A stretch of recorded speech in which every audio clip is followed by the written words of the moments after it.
બિહાર વિધાનસભાની ચૂંટણીના પરિણામોના રૂઝાન જે સ્પષ્ટ કરી ચૂક્યા છે અગર કોણ બનશે મુખ્યમંત્રી, કારણ કે હાલ જે રૂઝાનના પરિણામો સામે આવી રહ્યા છે તે મુજબ વાત કરીએ નીતિશ કુમારની પાર્ટી એટલે કે એનડીએની 109 બેઠક સાથે મહાગઠબંધનના મહાજીત તરફના સંકેત 49 બેઠકો પર આગળ. વિપક્ષના બિહારમાં સુપડા સાફ થતા જોવા મળી રહ્યા છે અને 243 માંથી 109 બેઠકો પર જીત તરફ જોવા મળી રહી છે એનડીએનું આ ગઠબંધન. તેની સાથોસાથ 243 માંથી 49 બેઠક પર મહાગઠબંધન કે જે અત્યારે આગળ છે, પરંતુ આ મહાહાર તરફ આગળ જોવા મળી રહ્યા છે સંકેત. બિહારમાં ફરી એકવાર ડબલ એન્જિનની સરકાર બનવા જઈ રહી છે. ભાજપના 101 માંથી 84 ઉમેદવારો અત્યારે જીત તરફ છે. તેની સાથોસાથ જેડીયુની વાત કરીએ જ્યાં 77 જેટલા ઉમેદવારો હાલ જીત તરફ આગળ જોવા મળી રહ્યા છે.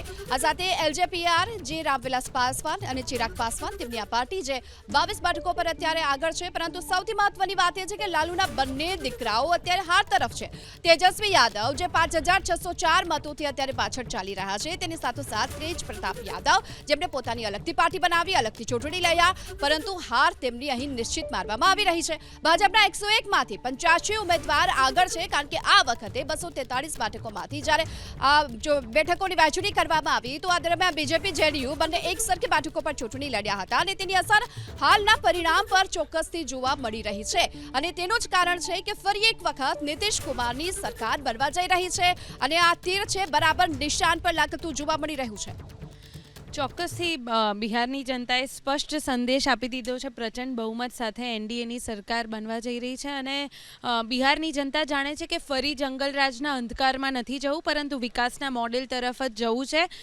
એનડીએ જે પોતાના સંકલ્પ પત્રમાં જે ભવિષ્ય માટે યુવાનો માટે આપણે જોઈએ તો 1 કરોડ રોજગારની વાત કરી છે, મહિલાઓ માટે 1 કરોડથી વધુ લખપતિ દીદી થાય અને ઓલરેડી જે મહિલાઓને સશક્ત કરવા, સુરક્ષિત કરવા જે યોજનાઓ આપી છે, દીકરીઓને સાયકલની યોજના હોય કે બીજી બધી સહાય હોય, સ્કોલરશિપ હોય, શિક્ષણના ક્ષેત્ર પર હોય, તો આપણે જોઈએ તો મહિલાઓ, યુવાનો, ખેડૂતોની જે સંકલ્પ પત્રમાં વાત છે કે જે કિસાન સન્માન નિધિ છે એમાં હજુ પણ વધારે સહાય 3000ની મળશે. તો આ બધી જે યોજનાઓ છે ખરેખર અર્થમાં લોકોને આત્મનિર્ભર કરી અને ગરીબ પરિવારોને ખૂબ મોટી સહાય આપવાની વાત છે અને લોકો જાણે છે મોદીજીના નેતૃત્વ પર વિશ્વાસ છે કે મોદીજી જે વાયદા કરે છે, જે સંકલ્પ પત્ર આપે છે, કરે છે, એ વાયદા નિભાવે છે. આ વિશ્વાસનું જ કારણ આજે આપણે સ્ક્રીન ઉપર જે પ્રચંડ બહુમત જોઈ રહ્યા છે મોદીજીના નેતૃત્વમાં વિશ્વાસનું કારણ છે. વિશ્વાસનું કારણ એ બતાવવામાં આવી રહ્યું છે જેડીયુનું આ તીર કે જેને ચલાવ્યું પરંતુ હાથે રોકવાનો પ્રયત્ન કર્યો છતાં લાલટેન બુઝાઈ ગઈ. મેં અગાઉ પણ કીધું એમ લાલટેન બુઝાય કે ના બુઝાય એ જે છે એ જે લોકો બોલે છે એમના શબ્દોના માલિક એ લોકો છે. હું તો એટલું માનું છું કે દેશની અંદર લોકશાહી ના બુજાવવી જોઈએ અને લોકશાહી પ્રજ્વલિત રહેવી જોઈએ. મારે ભારતીય જનતા પક્ષના પ્રવક્તા અત્યારે જ્યારે આ જીત માટે મોદીજીને બહુ મોટો શ્રેય આપી રહ્યા છે અને મોદીજીની જીત છે, મોદીજીની જીત છે એવું કહી રહ્યા છે, જ્યારે કર્ણાટકામાં હાર્યા હતા ત્યારે શા માટે મોદીજીની હાર છે એવું નહોતા કહેતા?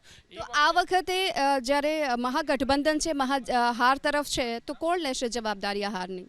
બિલકુલ, જો મહાગઠબંધન છે, તમે બહુ સાચી વાત કરી. હારની જવાબદારી સ્વાભાવિક છે કે સામૂહિક હોવી જોઈએ અને હારની જવાબદારી એક વ્યક્તિએ લેવી જોઈએ. અહીંયા બેઠેલો હું પણ એક કોંગ્રેસ પક્ષના કાર્યકર્તા તરીકે એ હારની જવાબદારી સ્વીકારવાની અંદર સહેજ પણ ક્ષોભ નથી અનુભવતો, પણ હારીએ ત્યારે જવાબદારી લોકલ લોકો ઉપર ઠોકી દેવાની અને જીતીએ ત્યારે મારા નેતા જે છે એ જીતવાના, એ વાત ખોટી છે. બીજી વાત, ભારતીય જનતા પક્ષના પ્રવક્તા અહીંયા વારંવાર કહે છે કે અમે સામાજિક રાજકારણ નથી કરતા, અમે સામાજિક રીતે જ્ઞાતિબદ્ધ રાજકારણ નથી કરતા અને અમે એ પ્રમાણે ટિકિટો નથી આપતા. પણ ગુજરાતની અંદર તો ભારતીય જનતા પક્ષના ધારાસભ્ય પોતે જ્યારે હાર્દિકભાઈ એવું કહેતા હોય છે કે અમે તો અહીંની જે મંત્રીમંડળ છે એને સામાજિક પરિબળ અને જ્ઞાતિબદ્ધ પરિબળો રાખીને ધ્યાન આપ્યું છે. એટલે ભારતીય જનતા પાર્ટીના દેખાડવાના દાંત અને ચાવવાના દાંત એ બંને અલગ હોય એમ લાગી રહ્યું છે. જે આપે જે અત્યારે મુદ્દો ઉઠાવ્યો છે જાતિગત મુદ્દો અને તેના ઉપર જ આ મહત્વના સમાચાર અત્યારે બ્રેકિંગ ન્યૂઝ મળી રહ્યા છે. લઘુમતી સમાજના મતદારો પ્રભાવિત બેઠકો પર ભાજપ આગળ જોવા મળી રહ્યું છે અને તેની સાથે કિશનગંજ અને તિઘરા બેઠક પર ભાજપ આગળ છે. બીપી અસ્મિતાના એડિટર રોનક પટેલ અત્યારે આપણી સાથે જોડાયા. ગીતા, ચૂંટણી રણનીતિથી જીતાય છે. આ વખતે બિહારની અંદર બીજેપીએ સાબિત કર્યું છે. લઘુમતી સમાજની અનેક બેઠકો, કારણ કે બિહારની અંદર લઘુમતી સમાજના ઘણા મતદાતાઓ છે, ત્યાં બીજેપીના ઉમેદવારો આગળ છે. 2 બેઠકની વાત કરીશ, કિશનગંજ અને તિઘરા. આ બંને બેઠક પર બીજેપીના ઉમેદવાર આગળ છે. અત્યાર સુધી આ બંને બેઠક બીજેપી પાસે ક્યારેય આવતી નહોતી. કિશનગંજની વાત કરી લઉં તો ભાજપના સ્વીટીસિંહ 1147 મતથી આગળ છે અને આ એવી બેઠક છે જ્યાં 72% મતદાતાઓ મુસ્લિમ છે, લઘુમતી સમાજના છે. તો બીજી તરફ ઇતિહાસમાં પહેલીવાર તિગરા બેઠક જ્યાં 80% લઘુમતી સમાજના મતદાતાઓ છે અને ત્યાં સીપીઆઈ જે ખરું એનો વર્ષોથી કબજો રહેલો છે. અત્યાર સુધીની અંદર આ બેઠક પર ક્યારેય બીજેપી જીત્યું નથી. સીપીઆઈનો ગઢ ગણાય છે. આ બેઠક ઉપર બીજેપીના રજનીશ કુમાર 14,000 મતથી આગળ છે. આપણે તમામ લોકો જાણીએ છીએ કે ડબલ એન્જિનની સરકાર છે, એનો સીધો લાભ પણ મળ્યો છે અને આ જીતની અંદર સ્વાભાવિક રીતે જ મોટો ચહેરો નરેન્દ્રભાઈ મોદી રહ્યા, અમિતભાઈ શાહ રણનીતિકાર રહ્યા, CR પાટીલ બીજેપીના ચૂંટણીના સહપ્રભારી હતા, ભીખુભાઈ દલસણિયા સંગઠન મહામંત્રી હતા.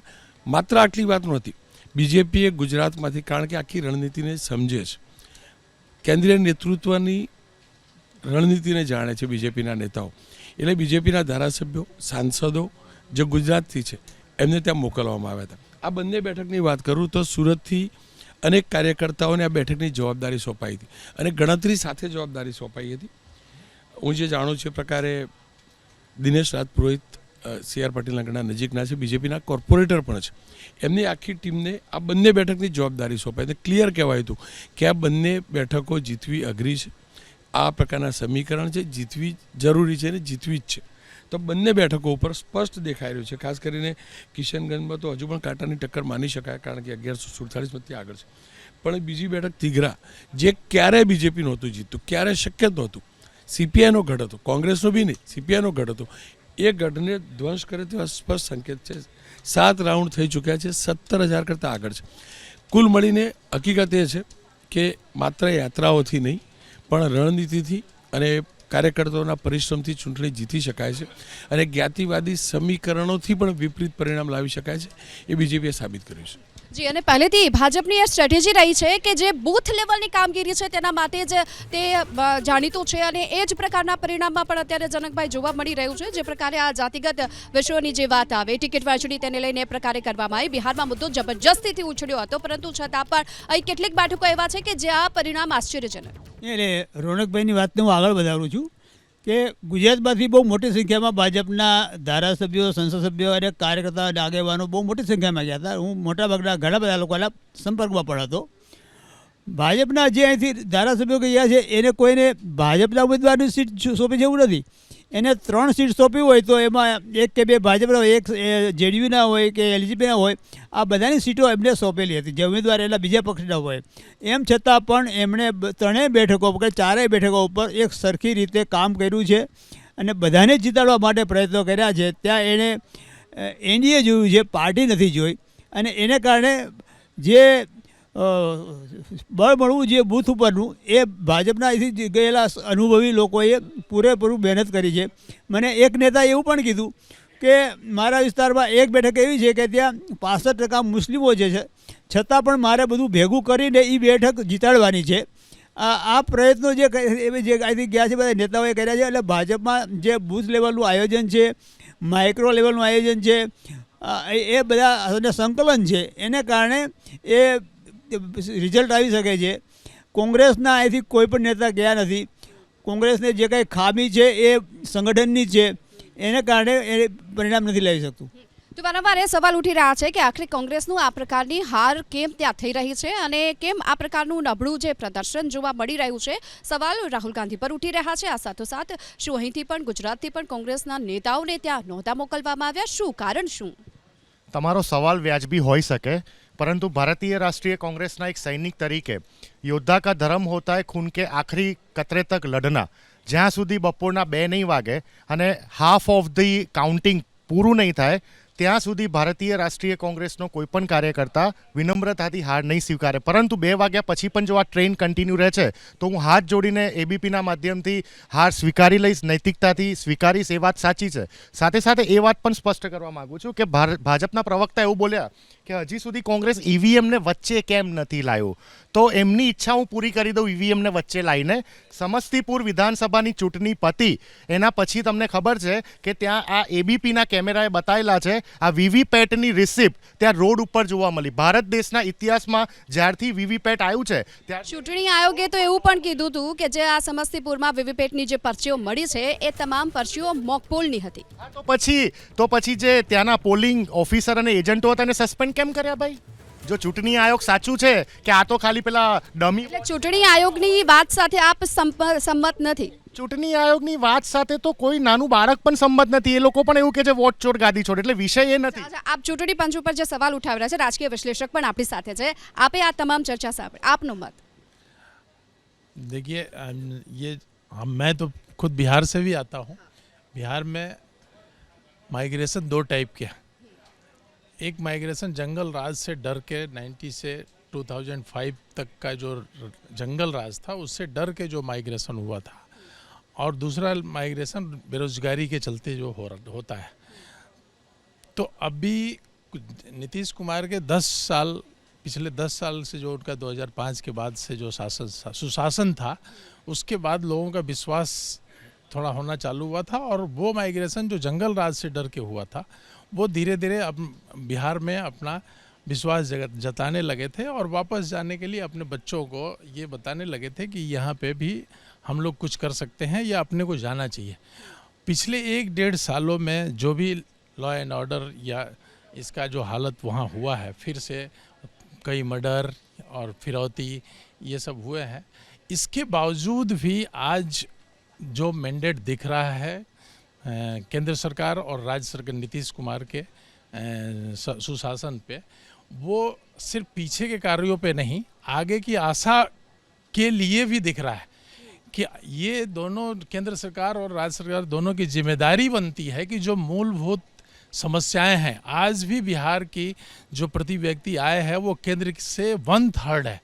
आज 20 सालों से लगातार केंद्र सरकार और राज्य सरकार दोनों एक होते हुए भी अगर किसी राज्य की ये स्थिति होती है तो उस आशा के साथ ये वोटिंग हुई है. ये पूरा रिजल्ट में भी बदलेगा. आज वो फिर से एनडीए की ही गवर्नमेंट बनेगी, तो ये ज़रूर सबकी आशा बनती है कि आप आज सब लोग यहाँ से, सब पॉलिटिकल पार्टियाँ बोल रही हैं कि आज यहाँ से बूथ लेवल तक मैनेज करने के लिए बहुत सारे बिहार के लोग या गुजरात के लोग वहाँ गए हुए हैं. इसी को वहाँ के विकास से भी अगर जोड़ के देखा जाए कि गुजरात मॉडल की ही चीज़ें बिहार में अब की जाएं, जो वहाँ के मूलभूत समस्याओं का वो निवारण हो सके, इन सब चीज़ों को लेके ये मतदान हुआ है. और आप जहाँ दूसरों की कांग्रेस और आरजेडी की बात कर रही हैं, तो वो बिल्कुल ही वहाँ के स्थानीय मुद्दों पे उन्होंने इलेक्शन नहीं लड़ा है. वो हमेशा ही जातिगत राजनीति या केंद्र सरकार को नीचा दिखाने की राजनीति पे काम करते हुए, इसलिए शायद उनके ये हुआ है, उनका परिणाम ये है. बट मैं तो अगर ये पूरी की पूरी परिणाम जो है वो होती है, तो मैं यही समझता हूँ कि ये आशा वाली वोटिंग है, जो केंद्र सरकार और नीतीश कुमार के सुशासन पे आशा बताया कि आगे आने वाले दिनों में हम बिहार वासियों का जो है. એટલે કે નીતિશ કુમાર છે ગુડ ગવર્નન્સ માટે પણ એટલા જ જાણીતા છે, જે પ્રકારે તેમણે સત્તા સંભાળી ત્યારથી, અને વારંવાર નરેન્દ્ર મોદી કહી રહ્યા છે ડબલ એન્જિનની સરકાર, અને એના ઉપર વિશ્વાસ ના બિલકુલ છે ને. બીજો એક મહત્ત્વનો મુદ્દો ત્યાં એ હતો કે બિહાર વર્સિસ ગુજરાત કરવાની કોશિશ પણ ત્યાં આગળ બહુ થઈ, કે બધા સંસાધનો બધું જ છે ગુજરાતની અંદર તમે જુઓ તો વિકાસ વધારે થયો છે, ને આપણા બિહાર છે અને લેબર સ્ટેટ તરીકે ત્યાં આગળ ખાલી મજૂરી કરવા માટે જવું પડે છે. આ એક મુદ્દો ત્યાં આગળ ઊભો કર્યો હતો.